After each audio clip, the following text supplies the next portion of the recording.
We're going to do two of these questions together as examples. Let's start with number 1.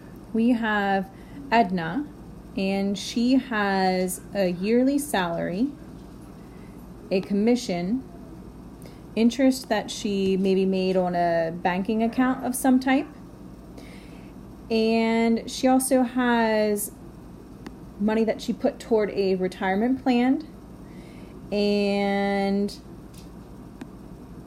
a penalty that she took for a withdrawing from a time deposit account early.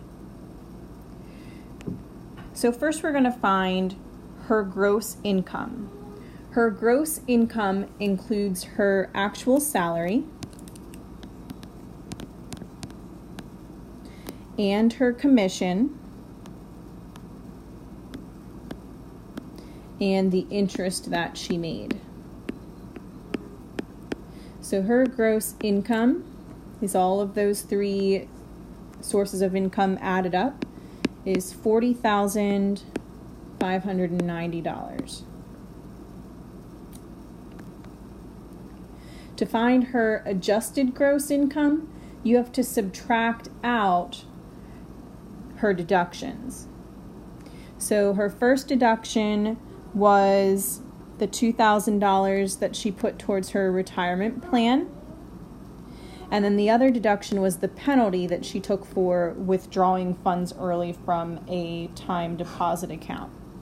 So her total deductions are $2,126. So we take her gross income and subtract her deductions to get her adjusted gross income of $38,464.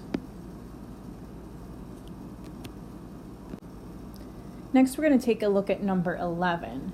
Now, there is some important information you need to know about the standard deduction to be able to answer these.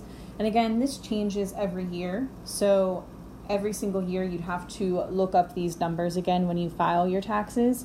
But for the purposes of this worksheet, for a dependent, which would be someone that still lives with their parents, if they're not blind and if they're under the age of $65, then they either have a standard deduction of $850 or they can add $300 to their earned income up to $5,450.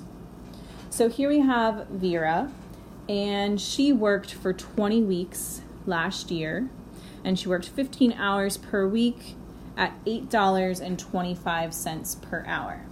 So to find her wages, we would do 20 weeks times 15 hours per week times $8.25 per hour, and her wages were $2,475. Now, if we go back and read here, her employer deducted $11 each week. We're going to come back to that for the amount withheld. Actually, we'll go ahead and put that in real quick. $11 a week withheld for 20 weeks. So 11 times 20.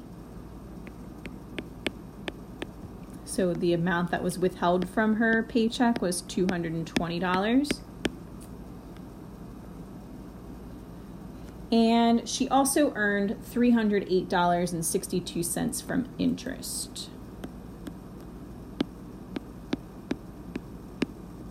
So that makes her adjusted gross income. We would find that by adding these two values, her wages and her interest.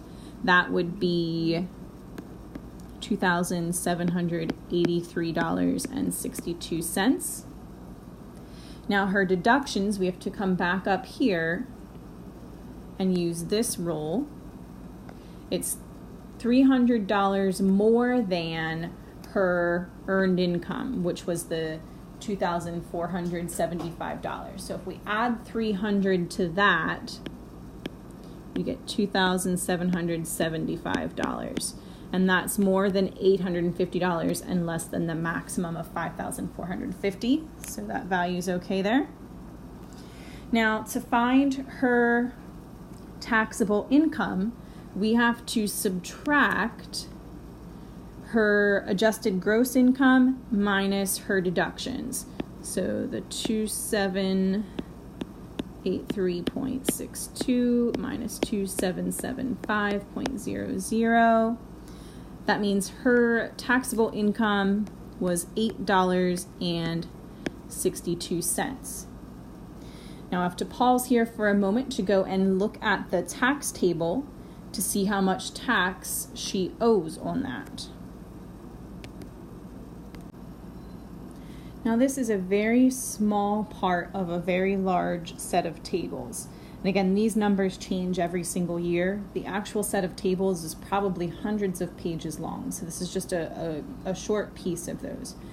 Now for Vera, we know that her taxable income was $8.62. So we have to find the part of the table where her income would be. So $8.62 is between $5 and $15. And she was single.